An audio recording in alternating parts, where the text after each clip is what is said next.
Ladies and gentlemen, the President of the United States and the President of the Republic of Kenya.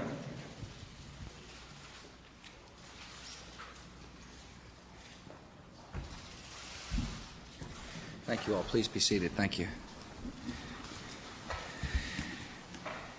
It's my honor to welcome President Kibaki to the White House. Thank you, sir, for coming. Today we affirm the growing strategic relationship between the United States and the African continent. And we continue the long-standing partnership between the United States and Kenya. President Kibaki's election last December showed Kenyans and Africans and people throughout the world the power of the ballot and the benefits of peaceful democratic change. The President won a mandate for reform, and he is moving ahead with an ambitious agenda, redrafting Kenya's constitution, liberalizing its economy, fighting corruption, and investing in education and health care. With these steps, Kenya will attract investment, strengthen its role in the world, and improve the lives of its people. Success will take time, and progress may sometimes seem uneven. Yet the benefits of democracy and freedom and investment in people are certain, and they are lasting. Today, the President and I discussed our alliance in the war on terror. In Nairobi and Mombasa and beyond, terrorists have made Kenya a battleground. The President affirmed the fact that the Kenyan people refuse to live in fear. Kenyan security forces have disrupted terror operations. They've arrested suspected terrorists. Earlier this year, I announced a $100 million counterterrorism initiative to provide East Africa with training, equipment, and assistance to strengthen the security of those nations in East Africa. Kenya is our key partner in this initiative, and its government clearly has the will to fight terror. And my government will continue to give them the help they need to do so. The President and I also discussed efforts to achieve peace in Sudan, an effort in which Kenya plays the leading role. Two able envoys, General Sumbayo and Senator John Danforth, have helped bring Africa's longest-running civil war to very close to a peaceful end. America will stay engaged in this effort. Appreciate your efforts, Mr. President. Yet only the North and South can arrive at a just and comprehensive peace, and I urge them to do so quickly. Somalia will continue to work with Kenya to bring unity and reconciliation to a badly divided land. The establishment of an effective representative government in Somalia will help stabilize the region and dispel the hopelessness that feeds terror. President Kibaki and I share a deep commitment to waging a broad, effective effort against the AIDS virus, which afflicts nearly 30 million people on the African continent. In Kenya alone, some 1 million children have been orphaned due to AIDS. Fully support the President's declaration of total war, his words, on this disease, and I'm proud to stand with him. The United States is Kenya's largest bilateral donor in the fight against AIDS. Our support will grow under my emergency plan for AIDS relief, which is a firm commitment to spend $15 billion over 5 years to turning the tide against this disease. Mr. President, America also stands with you in your work of modernizing the Kenyan economy and rewarding the enterprise of your people.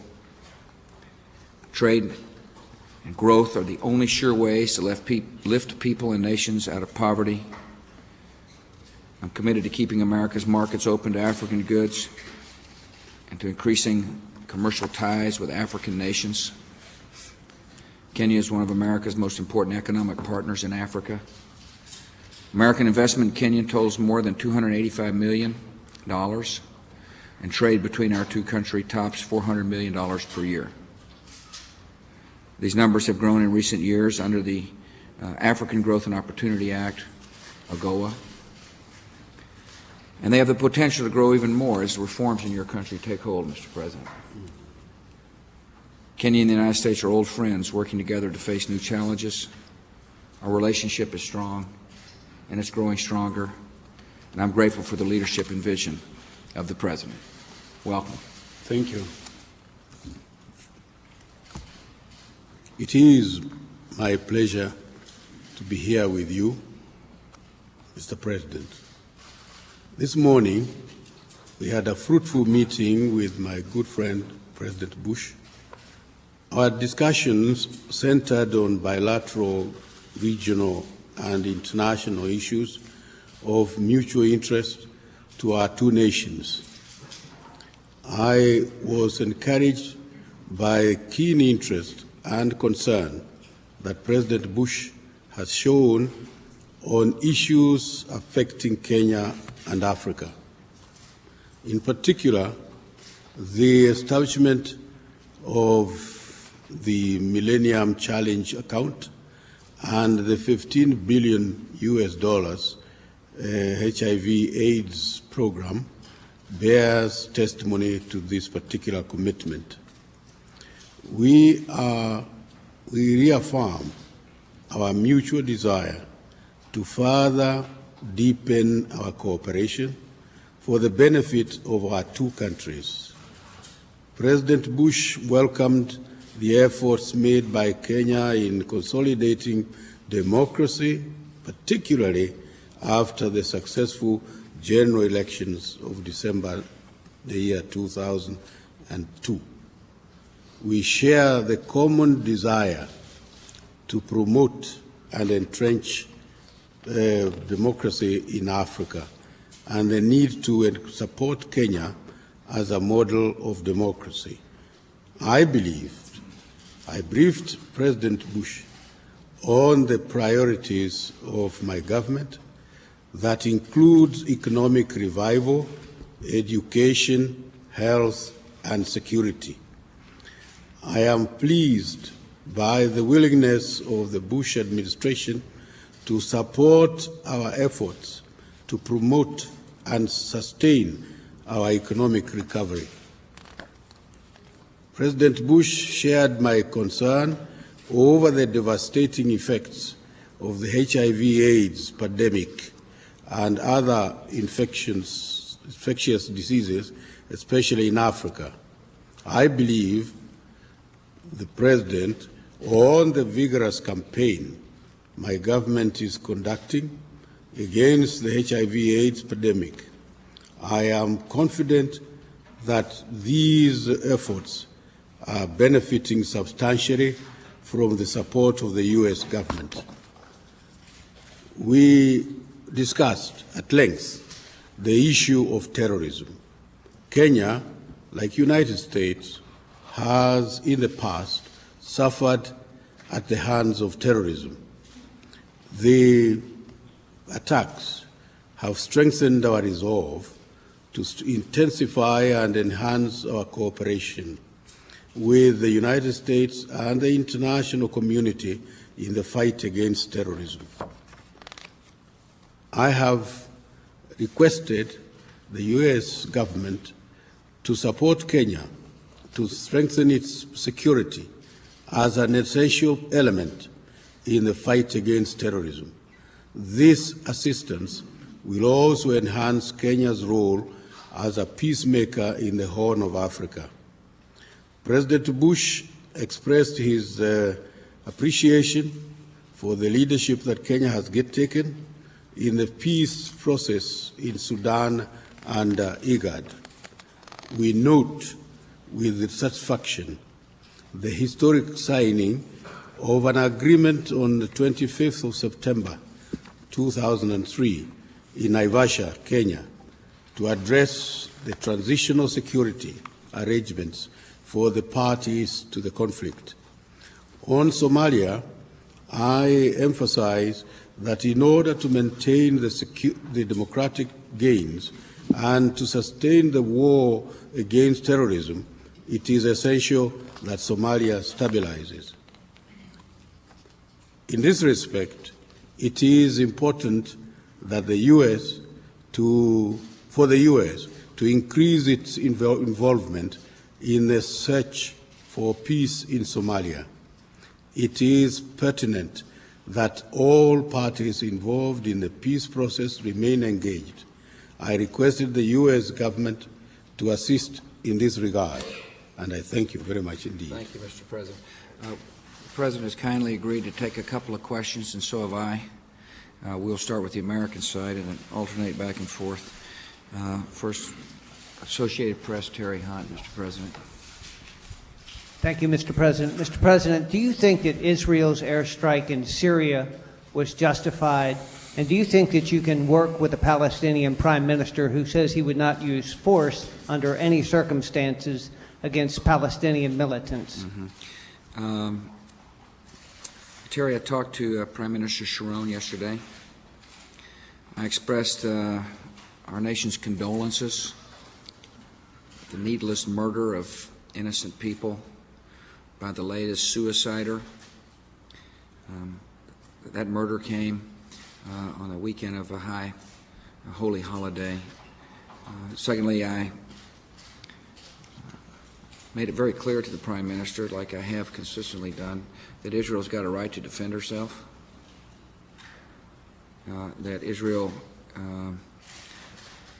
must not feel constrained in terms of defending the homeland. However, I said that it's very important that any action Israel takes should avoid escalation and creating higher tensions. The speech I gave June 24, 2002 should explain to the world and to the American people the policy of this government. We have not changed. Parties need to assume responsibility for their actions. In order for there to be a Palestinian state, the Palestinian Authority must fight terror and must use whatever means is necessary to fight terror. In order for this roadmap, which is a way to get to a peaceful settlement, people have got to assume responsibility. All parties must assume responsibility. The Palestinian Authority must defeat the terrorists who are trying to stop the establishment of a Palestinian state, a peaceful state, in order for there to be peace. Mr. President, want to call on somebody? Well, we hardly have anything to add to that particular statement because it's fully adequate. You're welcome to call on somebody from your press corps, Mr. President. April, you're not in his press corps. You're trying to play like you're in his press corps. This, I know, but this is subversion, and this isn't. I'd like to ask the President of Kenya a question. My name is Esther Gidhui. I work for the Voice of America. Yes. Mr. President, there has been very goodwill for you and Kenyans after you took over the government. Yes. But I'm wondering why you have repeatedly asserted that you are in charge of Kenya. Is there any doubt that you are the President of Kenya? No, there is no doubt at all. There is no one has any doubt. Certainly not in Kenya. Not by the way they voted, and not by the way they support the present government. So I don't see anybody who has any doubt. Well, anybody has any doubt, he can ask us. You know, I mean, we would answer to, you know, truly. Steve Holland. Thank you, Mr. President. What is the purpose of the Iraq Stabilization Group? And is this an acknowledgement that the effort to stabilize Iraq is flagging? Does it diminish the authority of Secretary Rumsfeld? Yes. You know, it's common for the National Security Council to coordinate efforts, interagency efforts. And Connie Rice, the National Security Advisor, is doing just that. And this group formed within the National Security Council is aimed at the coordination of interagency efforts, as well as providing a support group to the Department of Defense and Jerry Bremer.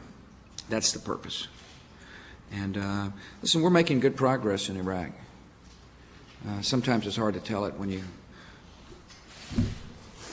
listen to the filter.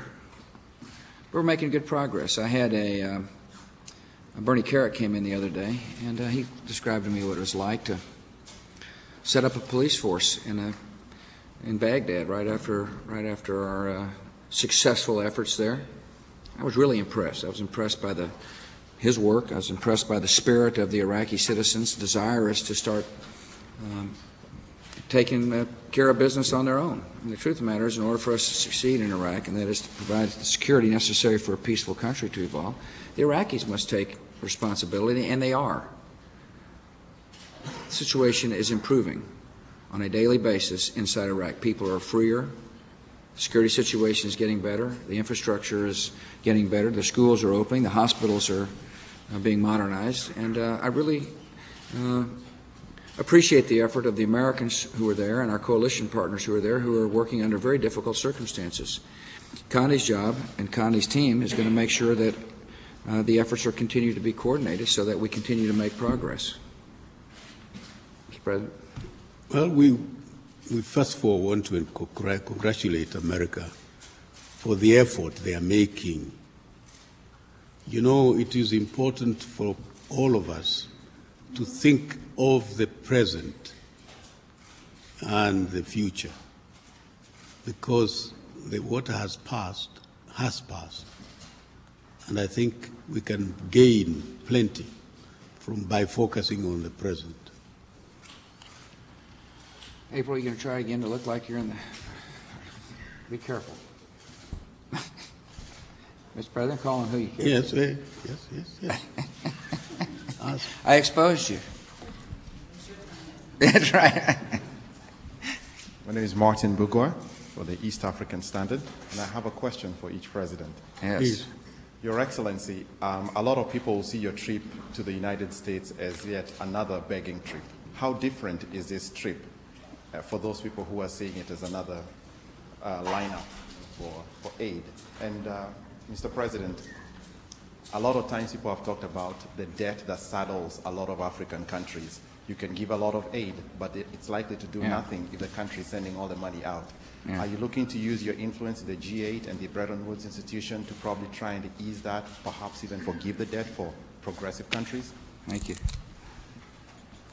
Well, first, for us, I don't think that we are in any way one of those countries which gain nothing or add nothing. But we definitely do gain by talking to friends like America and seeking help. Now, if you are seeking for help, you cannot adequately say publicly whether it is adequate or whether it is not. So, really, if you are asking for help, you don't ask, you don't say how much. And so, really, the question should not be asked of me. Let me tell you, in many ways, we're the country asking for help. We asked the president in Kenya for help in fighting terror, and the response has been strong. And we appreciate that response. We support HIPC. We'll continue to support HIPC.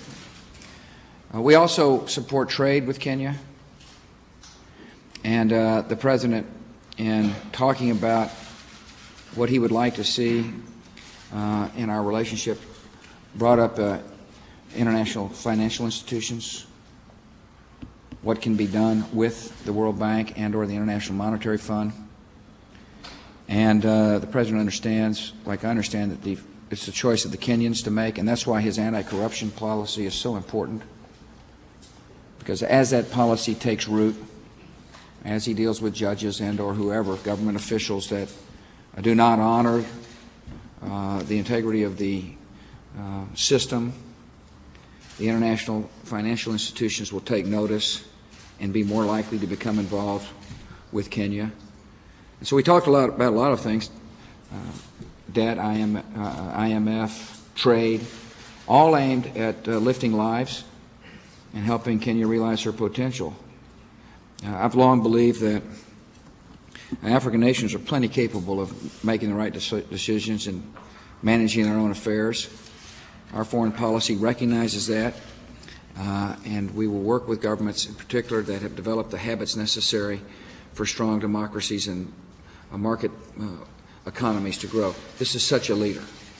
So our relationship is a complementary relationship, and it is important that it be strong like it is today. April, you're really beginning to bother the President. No, it's okay. Okay, I'm anxious to hear what you got to say. Go ahead. Let her rip.